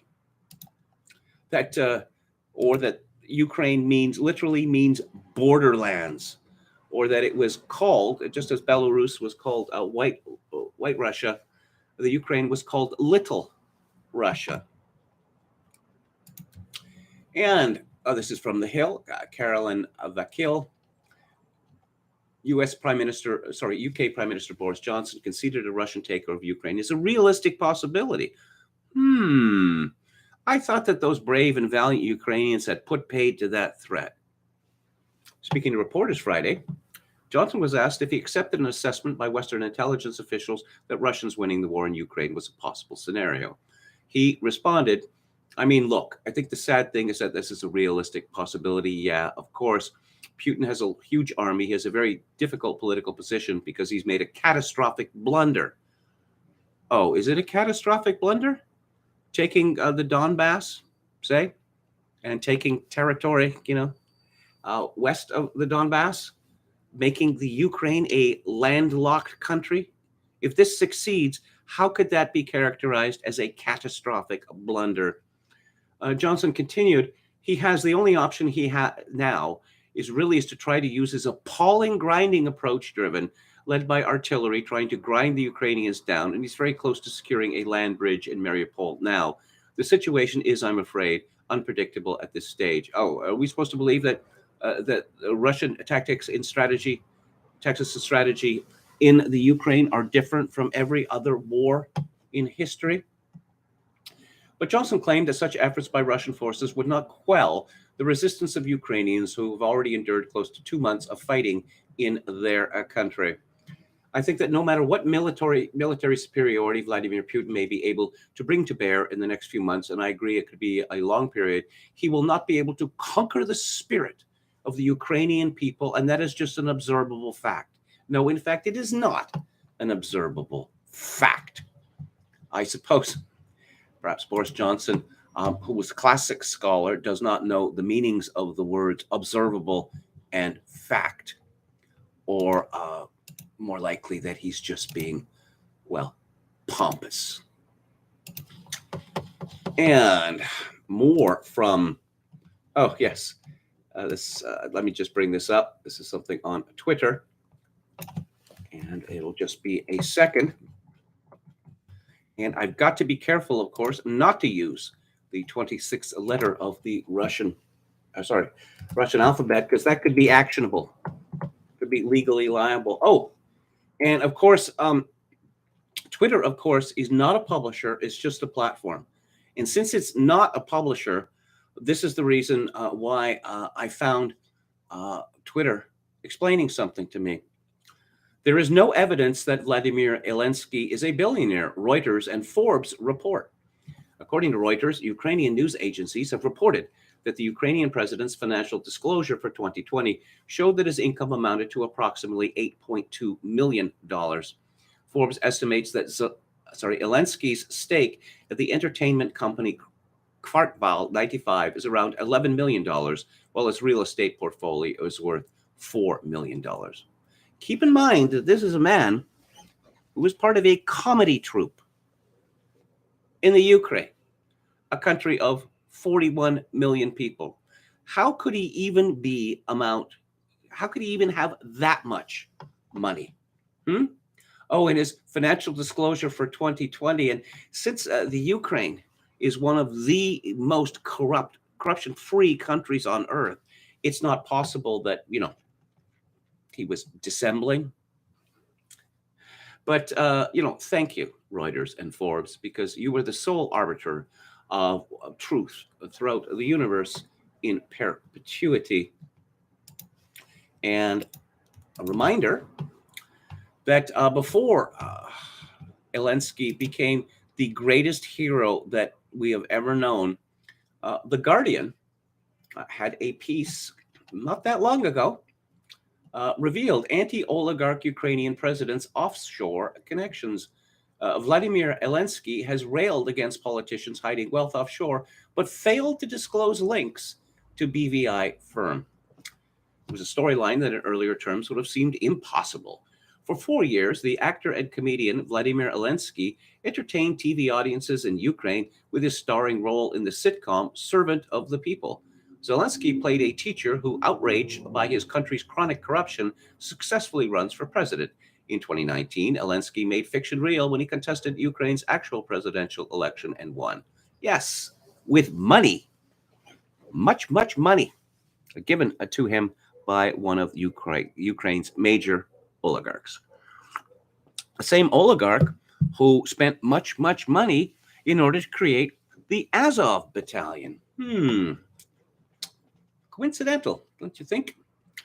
On the campaign trail, Zelensky pledged to clean up Ukraine's oligarch-dominated ruling system, and he railed against politicians such as the wealthy incumbent Petro Poroshenko, who hid their assets offshore. The message worked. Zelensky won 73% of the vote. The Pandora Papers, leaked to the International Consortium of Investigative Journalists and shared with The Guardian as part of the global investigation, however, suggests Zelensky is rather similar to his predecessors.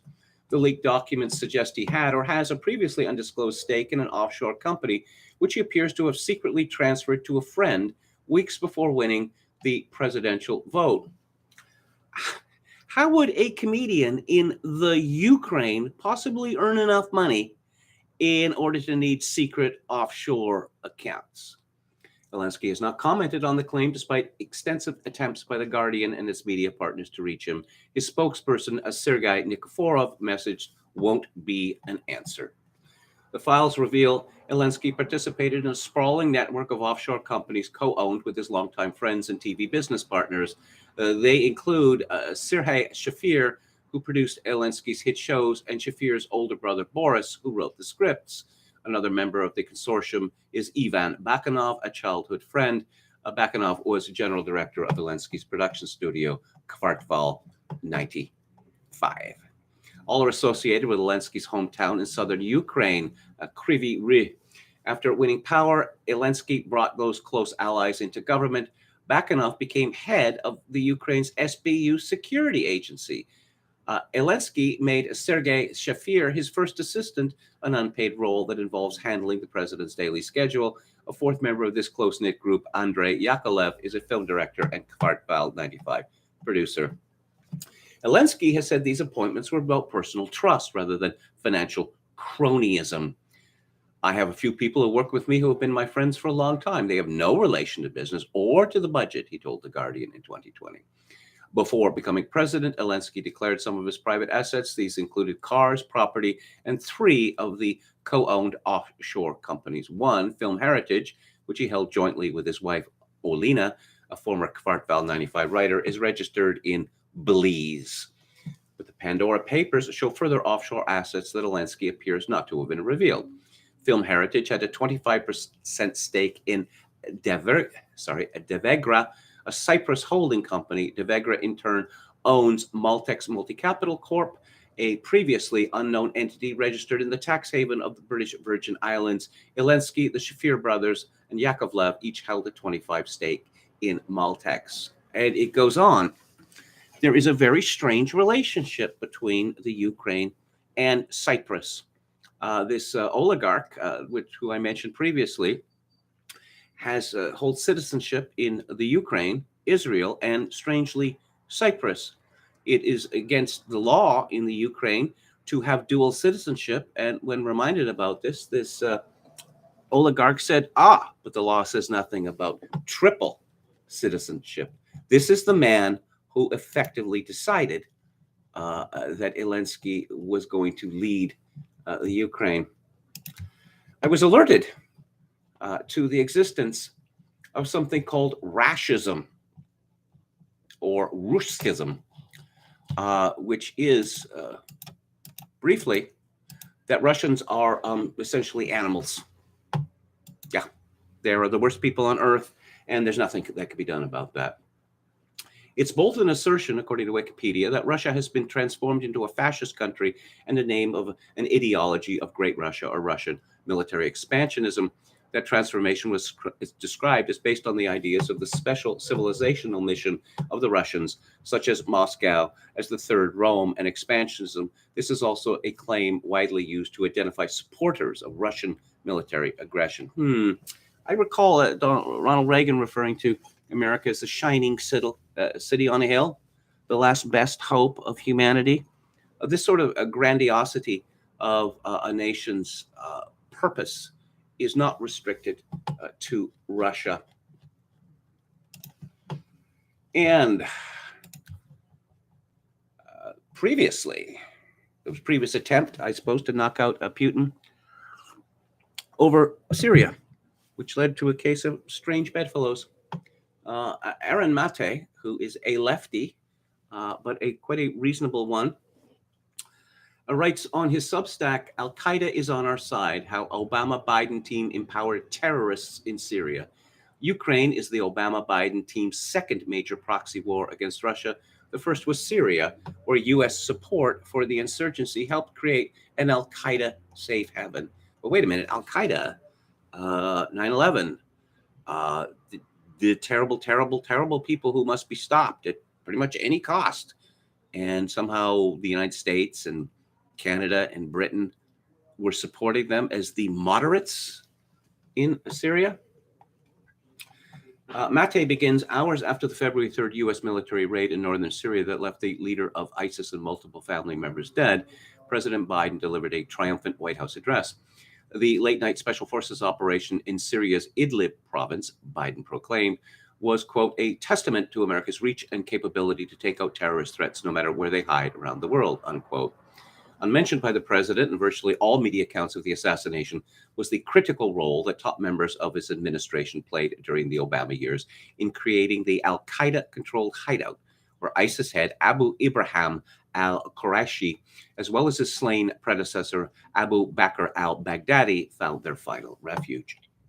In waging a multi-billion-dollar covert war in support of the insurgency against Syrian President Bashar al-Assad, top Obama officials who now serve under Biden made it American policy to enable and arm terrorist groups that attack jihadi fighters from across the globe.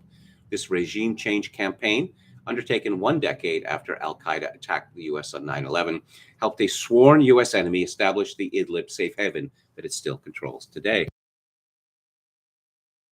Precise articulation came from Jake Sullivan to his then State Department boss Hillary Clinton in a February 2020 email, AQ, that is to say Al-Qaeda is on our side in Syria. Sullivan, the current national security advisor, is one of many officials who oversaw the Syria proxy war under Obama to now occupy a senior post under Biden. This group includes Secretary of State Anthony Blinken, Climate Envoy John Kerry, USAID Administrator Samantha Power, Deputy Secretary of State Wendy Sherman, NSC Middle East Coordinator Brett McGurk, and State Department Counselor Derek Chollet. Why? Why would the United States decide that Assad must be taken out, knowing full well who would lead Syria, what type of people would lead Syria if he were to be taken out? I think the answer is fairly simple. The United States government cannot tolerate Assad because he does not persecute Christians. It is really that simple. Because we've seen this from America for decades. You could look at, Timor. You can many others. You can look at Biafra. Many other examples that in any contest, in any dispute between Muslims and Christians, the U.S. State Department will always support Muslims against Christians, even when this leads to a genocide, as in Nigeria. Strange that we didn't hear. There were no shouts of, never again when the Biafrans were being dealt with. So yeah, it's curious what's happened, that we're being softened up now to believe that the brave and valiant Hohols may not prevail, which tells me that Boris Johnson and others think that the situation is grave. Perhaps they have made a catastrophic decision. Let's go to the Moon of Alabama Twitter feed. And okay, they have a post, a broadcast on Gonzalo Lira. I just got restricted on Facebook for 3 days for sharing this story, writes David Shack. You can't post or comment for 3 days. Oh, how about that? So he had linked to the Mate essay that I was just reading from. And so he was banned from Facebook for 3 days. I guess this must be this new free speech 2.0 that Obama is championing, that you can't say anything. Well, as our Supreme Court of Canada decided, in 1989, that truth is not a defense to accusations of hate speech. Truth is not a defense to accusations of hate speech. That means that free speech does not exist in Canada. Russians with attitude, Twitter feed. The Donetsk People's Militia Somalia Battalion leaving Mariupol. People who wonder about the name Somalia should not Google what General Blackjack Pershing was called by cadets when he taught at West Point. Military nicknames are weird sometimes. For what it's worth, the complete normalization of what is supposed to be a regular state military using unmarked civilian cars, trucks, trains, and ambulances to transport weapons and soldiers, and the whole human shield thing is probably also not a very wise precedent for future wars. Yes, there are rules regarding this, the Geneva Conventions, and Ukraine is blatantly violating the Geneva Conventions. But since they are allegedly the good guys in this dispute, let's not talk about it. In fact, you're probably a Russian agent if you mention this. Let's go to Pedro Gonzalez and see what is up with him. Is this, how long is it going to be before this hysteria regarding the Ukraine is forgotten? It just goes down the memory hole, I don't think it's going to take very long. He has a piece on Substack, Whose War Is This Anyway? The ruling class has decided the most important issue for Americans isn't the surging cost of food and fuel or the crisis brewing on the border or the rising tide of crime, but our unwavering commitment to another foreign war. Joke from Veep, Armando Iannucci's wonderful comedy, that the Vice President of the United States, played by Julia Louis-Dreyfus, is approached by a senior counselor to the President of the United States, and he looks unusually grave, even for him. And the Veep is frightened, and she says, "What's wrong? Are we at war?" And he replies, "Madam, the United States of America is always at war." Gonzalez tweets, top Pentagon officials recently held a roundtable with top defense contractors to discuss literally war profiteering, and then the Biden administration approved another $800 million in military aid paid for by the American taxpayer. Democracy, indeed. And let's go to information liberation.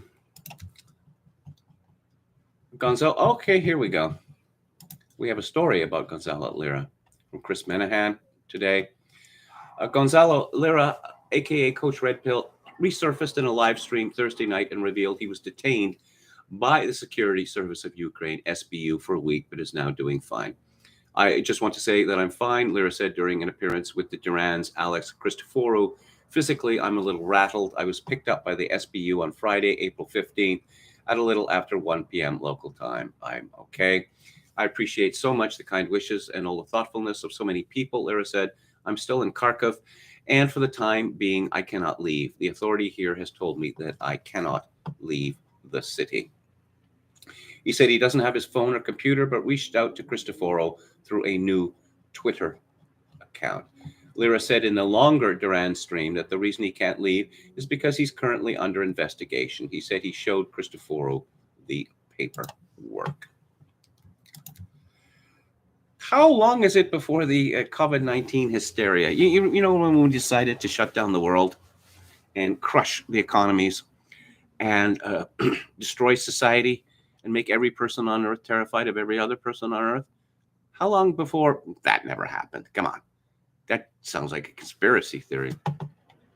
This is a story at LifeSite News by my old friend and colleague Celeste McGovern. More than 61,000 millennials and record numbers of Gen Xers died in 2021 alone after the COVID vaccines hailed as miracles were rolled out, leaving an unprecedented wake of mortality in the last quarter of the year. The millennial generation, aged about 25 to 40, experienced a staggering 84% increase in excess mortality in the fall of 2021. Former BlackRock portfolio manager Edward Dowd told Steve Bannon in an interview of his War Room in March. Dowd described it as the worst ever excess mortality, I think, in history. These deaths, which amounted to more than the number of deaths from the entire Vietnam War compressed into a single year, occurred in tandem with spikes in vaccine and booster shots that were mandated in August 2021. Dowd said the numbers, drawn from data from the Centers for Disease Control and Prevention for analysis, also showed that Gen Xers, those aged about 40 to 55, fared no better, leading to what he called a democide, or, okay, I'm not going to repeat the rest of that sentence. The peak of deaths during the past 2 years of emergency pandemic health policies occurred in January 21 and nearly doubled the scale of the supposedly serious first wave peak of deaths during April 2020. This confirms a recently released working paper from a Johns Hopkins University professor of applied economics. Professor Geneviève Briand's study looks at U.S. mortality monthly data on deaths from 1999 to 2021. A second unexpected wave of deaths occurred primarily in younger adults in September 2021 in tandem with the imposition of forced vaccination via mandates by employers and institutions across the United States. Briand said the fact that the April 2020 peak is lower than the January 2021 by a larger magnitude than the January 2018 peak is compared to it, and the fact that the September 2021 peak is nearly as high as the April 2020 peak give further ground that the so feared April 2020 peak was not as alarming as led to believe. Her paper points to deaths from respiratory diseases not including COVID-19, which plummeted in the pandemic for those 85 and up to a low unmatched at any time since 2009. In fact, respiratory deaths from influenza and pneumonia in the most vulnerable elderly groups were thousands lower at the peak of the April 2020 first wave than at the peak of influenza deaths in years past, including 2018, 2015, and 2013. As a percentage of deaths, respiratory diseases, which have hovered between 8.8% and 9.3% of all deaths since 1999, fell to just 7.4% of deaths in 2020 and 6.6% in 2021. Briand noted that COVID-19 death numbers were overstated, and all those deaths would have found a home in other cause of death categories if a special new diagnostic COVID-19 category had not been created. Nowhere is the recategorization of deaths more obvious than with the disappearing respiratory disease death numbers. And more on that subject from American Greatness and Deborah Heine. Joshua Yoder, an airline pilot and co-founder of the U.S. Freedom Flyers, said during an interview Wednesday that a cardiologist told him that if the airlines were conducting certain health screenings, 30% of the pilots currently flying would probably be disqualified due to vaccine-induced heart conditions. Yoder told tech millionaire and Vaccine Safety Research Foundation founder Steve Kirsch that his group has received hundreds of reports about pilots flying planes while suffering from adverse side effects from the COVID vaccines. The most prominent health issues being reported, the pilot noted, include chest pains, myocarditis, and pericarditis. Yoder said that three vaccinated pilots called him yesterday and said that they're currently flying with chest pains, and another one said he's being treated by a cardiologist. He noted that the pilots want to remain anonymous because they don't want to lose their jobs. Yoder said that the U.S. Freedom Flyers would like to find a solution for these pilots and work with doctors, the Federal Aviation Administration, airlines, and unions to come up with a protocol so that they have some kind of immunity that would allow the pilots to talk openly about what is happening to them. Yes, perhaps the whole idea of warp speed was not a good idea. I can pat myself on the back and note that I've been saying this in this space since Trump introduced the idea of warp speed. This is from Natalie Oganessian at The Wrap. Joe Rogan takes aim at Stephen Colbert for stoking mass psychosis with vaccine sketch. In a recent episode of his Spotify podcast, Joe Rogan took aim at talk show host Stephen Colbert for stoking mass psychosis around the coronavirus vaccine. Rogan's issue with Colbert stemmed from the latter's late show sketch promoting vaccinations via song. During an interview with MMA fighter Jake Shields, Rogan, who has routinely endorsed harmful anti-vaccine views, added that Colbert's June 2021 The Vaccine song featuring dancing syringes was strange. He's weird, right? Rogan added after Shields called Colbert cringe. I want to be in the meeting where they pitch that. Like, here's the thing. We're going to go da vaccines. Like, where's the joke? Where's the joke? Are people going to watch this? Rogan continued, mimicking trumpet sounds. He also insinuated that Colbert enjoys being the star of a show and part of the in-crowd, adding that the comedian is likely doing it all for his lucrative salary. Like this is going down in history, like this time. This is like a mass psychosis.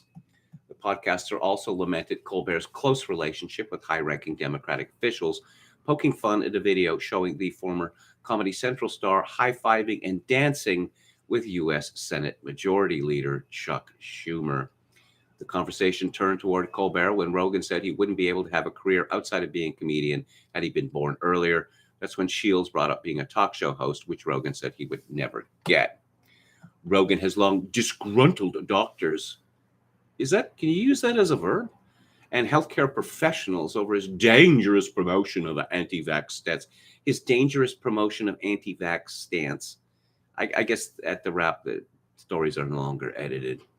Earlier this year, Spotify faced intense backlash for giving the podcaster a platform to spread his lies, which resulted in veteran musicians like Neil Young and Joni Mitchell boycotting the audio streamer. Whose career is going better these days? Joe Rogan or Neil Young and Joni Mitchell? I don't know. I'm going to step out on a limb and say that Joe Rogan's career is looking a lot better than those two.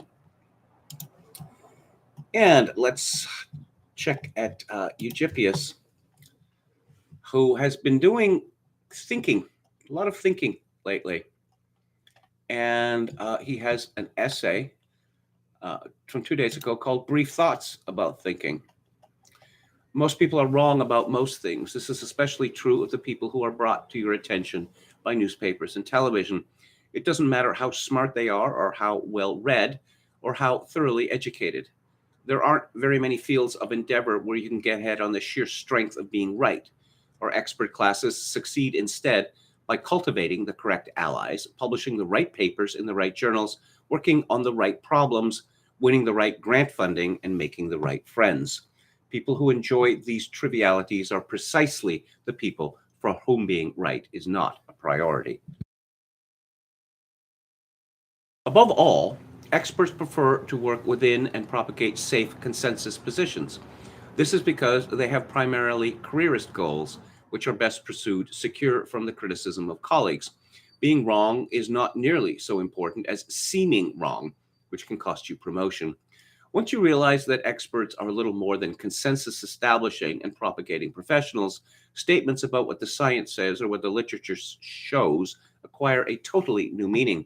Forget then about expert opinion. There is no substitute for doing your own research.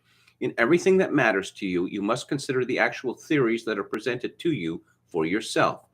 And particularly in areas of limited evidence, you'll be less interested in which theories are wrong, though that matters too, than in the subtler problem of which theories are more or less probable than the alternatives. Most of the theories that are put about are not really theories at all. They are instead arguments designed to justify or advocate for specific policies. Arguments are not genuine attempts to understand anything. They are attempts to convince other people to think in a certain way. People assemble arguments like they would a house. They develop a program, the plan, collect evidence in favor of this program, the materials, and finally, they present their program with all the evidence adduced in neat footnotes, the construction. This approach is reasonable enough if all you want to do is to persuade, but if you want to understand how a given model of reality fares against others, it is the wrong way. I used to be a columnist. I had a weekly column. At one point, I think I had 2 weekly columns. And I noticed something. I've been reading columnists, since I was a child. But when you do something that other people have done, when you start to, you look at things in a different way. And I realized that the reason that I thought that practically all columnists are simply boring is because of this idea of consensus, this groupthink. It's the same as people on the left as on the right. Something has happened. This is terrible. It's just the worst thing ever. Something must be done. You hear this from the left and the right. And, I concluded, when I had my columns, if I was unable to think of something interesting and original about a subject, I was not going to bring it up. However, that's, in the newspaper and magazine business, that's a dangerous thing to do, because, people will accuse you of being a crank because you refuse to shout along with the mob. And let's go back to the chat. I think I have a final look at the chat for the week. And I remember those atom bomb commercials from '64, Kitty, says Brian Frakes. Yes, what was it called? Daisy, the most notorious of them. And this led to, well, not just the commercial, but the famous joke, a bitter joke. They told me that if I voted for Goldwater, 6 months later, we'd be involved in a land war in Asia. Well, I voted for Goldwater, and sure enough, 6 months later, we were involved in a land war in Asia. And as James K. wrote on Twitter the other day, Trump may have done all the good he will ever do, says Ann Run. Was Warp Speed Trump's biggest fail, asks Palcasso88. Could be. Now, he is often accused of failing in areas where he had little choice. Again, it's because of the lack of an alternative elite. For instance, I've mentioned this before. Look at when FDR became president in 1933. I want a set of people. We're not going to do things the way that it was done under, Hoover and Coolidge. And I need people who can implement it. And that guy. And these were all, establishment people. They were Democrats and not Republicans. They were not laissez-faire. Trump has been criticized for the people he picked as cabinet ministers and as staffers. Well, I predicted this before it happened, because he's going to have to, getting the former head of ExxonMobil to be Secretary of State. Well, this is a respectable person who has, administrative experience. And if you're looking for people on the outside now, outside the consensus, well, many of them do not have administrative experience because they would never be allowed anywhere close to an administration. So, Trump had to make the best of a bad situation. David the Gnome says, I believe AOL's headquarters were at least in Langley or a part of Langley named something else. Ruslan Akhmetov says, I guess I am lucky, although I now regret having taken the vax. I'm a pure blood. I haven't been vaccinated at all. But of course, I'm luckier than others in this, because I wasn't working for a company or for the government, where they would say, well, you're going to get the vax or you're going to lose your job. So, I sympathize with those people who got the vax for that reason. And it's not my place to tell them off because, I wasn't threatened with the privation that they were threatened with. Anonymous Professor, hello, says that's a hell of a jacket on KMG. Well, I like it. I would like once to see him wear a Canadian tuxedo Isn't that the jeans jacket and jeans? Is that what this Canadian tuxedo is called? Anonymous says, LOL, I'd like to see him in a puffy shirt via Seinfeld. Okay. We have anyone else here? Okay, I think that, Ruslan Akhmetov says Fyodor Dostoevsky was a prophet. Indeed, he was. His book, Bessie, this is explained exactly what happened, in America, in the universities. So, yes, Ihor has 3 passports. Indeed. Why doesn't KMG have a super chat? I do not want a super chat. Okay. One, because then YouTube would be watching me much more closely than they do. And 2, because I don't want this to be an income earning operation. I ask for donations from viewers, but gifts are not taxable in my country. So thank you. Oh, Lamprey Melt. Hello. Thank you for your essay and your kind words. So that's it for today and for the week. I'm going to be back next week. I think I can't promise Monday, but I'd like to. And at 4 p.m. Pacific, 7 p.m. Eastern. Thank you all for tuning in. I greatly appreciate it. If you would like to make a donation to this live stream, my PayPal account is linked to Kevin_Grace@hotmail.com. If you are in Canada, donations to the live stream may be made directly via Interac at kevingrace@shaw.ca.